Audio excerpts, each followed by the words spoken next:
తర్వాత రెండవ రకమైన ఉపగ్రహాలు ఏంటి? రెండవ రకమైన ఉపగ్రహాలని మనం అర్త్ అబ్జర్వేషన్ శాటిలైట్స్ ఆర్ భూ పరిశీలన ఉపగ్రహాలు అంటాం. నౌ ఇదేం చేస్తాయి? ఇందాక మనం స్టార్టింగ్లో మనం డిస్కస్ చేసుకున్నట్టే మొదటి రకమైన ఉపగ్రహాలు ఒక దగ్గర నుండి సమాచారాన్ని సేకరించి ఇంకొక దగ్గరికి పంపిస్తాయి. అందుకు మనం వాటిని కమ్యూనికేషన్ శాటిలైట్స్ ఆర్ సమాచార ఉపగ్రహాలు అన్నాం.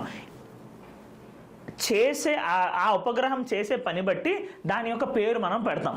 అలానే ఇక్కడి ఉపగ్రహాలు ఏం చేస్తాయంటే భూమిని పరిశీలిస్తాయి.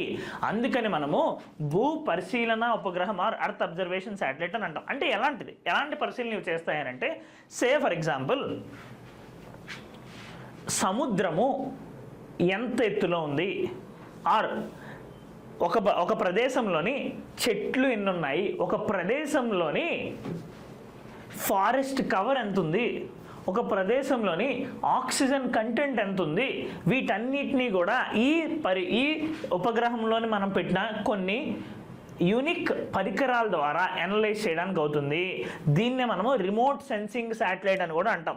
ఎందుకు రిమోట్ సెన్సింగ్ అని అంటే, దూరంగా ఉండి మనము ఈ అర్త్ అబ్జర్వేషన్ శాటిలైట్ మీరు ఈజీగా అర్థం చేసుకోవాలంటే దీన్ని మనం ఆకాశంలో పెట్టిన ఒక కెమెరా కింద అనుకోండి.